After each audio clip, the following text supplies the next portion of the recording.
Hiihtäjä, tuo eliölajeista utopistisin. Lumella tai ilman hän kaivautuu koloistaan soille ja metsiin vaatien havuja perkele. Tämä sarja vie sinut maailmaan, joka on vaarassa kadota. Tämä sarja kertoo eliölajista, jota uhkaa sukupuuttoon kuoleminen, jolle me kaupunkilaistuneet digitalisaation kourissa kamppailevat lajitoverit ole valmiita tekemään jotain. Tämä sarja kertoo siitä, kuinka hiihtäjä tuo eliölajeista utopistisin taistelee olemassaolostaan ja koettaa kannustaa sinut kanssaan soidin tanssiin. Tämä on Hiihtopimu-yksilö, hiihtäjä eliölajien aatelija, hiihtokauteen valmistelevissa toimissaan. Hitaasti kehoaan käynnistellen hiihtäjä tarttuu sauvoihin ja aloittaa keinuvan askelluksensa. Kenties se miettii, mitä helvettiä minä teen tällä klaukkalalaisella hiekkakentällä räntäsateessa. Kenties se miettii, mistä saisi tölkin Red Bullia ja sponsorointisopimuksen. Kenties se ei mieti yhtään mitään, kenties se vain haluaa lunta, että saa hiihtää, niin ne usein haluavat. Evoluutio kun ei näytä vaikuttaneen hiihtäjän älylliseen tai fyysiseen kehitykseen vuosituhansien aikana.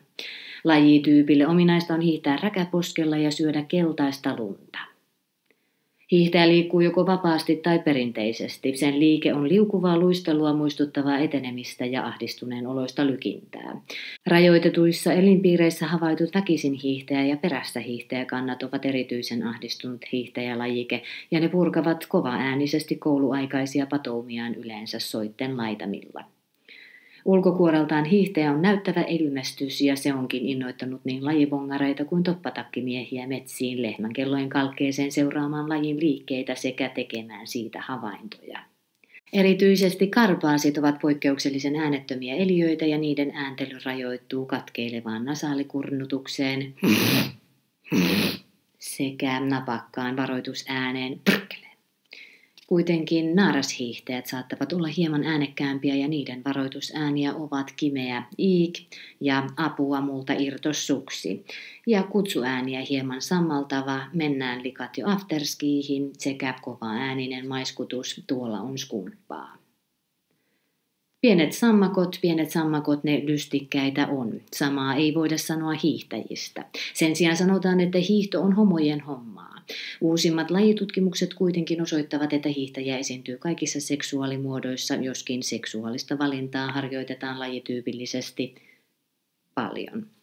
Ilmastonmuutos haastaa karpaasyhteiskuntien levinnäisyyttä. Useimmiten hiihtäjä esiintyy soilla tai metsissä tai klaukkalalaisen leikkipuiston hiekkakentällä, mutta urbaanin elämän haasteet ovat saattaneet sen lähemmäs sivilisaatiota. Kannan lisääntymistä onkin ollut havaittavissa erityisesti etelän urbaaniympäristöissä, liekö syy karpaasien lisääntymisaktiivisuudessa etelän naaraiden kanssa pohjoisissa hiihtokeskusyhteiskunnissa. Urbaaneimilleen levittyneenä hiihtäjän saattaa tavata etelän ravitsemusliikkeiden jonoissa pikkujouluaikoina, mikä saatanan hiihtäjä täällä yrittää ohitella huutojen saattelemana. Hiihtäjäksi syntyy, hiihtäjäksi kasvaa ja hiihtäjänä pysyy tai jotain sinne päin lauloi myös aikoinaan M.A. Numminen jänispukuun pukeutuneena. Tämä pitänee paikkansa. Mutta tutkimattomat ovat hiihtäjän tiet ja lajin alkuperään liittyvä mystiikka tuskin koskaan avautuu meille ihmisille. Ne voimme vain kaihoisesti seurata hiihtäjän kevyttä kulkua ja unelmoida, että voisimme itsekin jonain päivänä suksia kuuseen. Toisaalta tämä on nyt myös täysin mahdollista, sillä uusi letski-hiihtäjäyhteiskunta on pantu alulle. Suksi siis sinäkin siitä kuuseen tai letski.fi.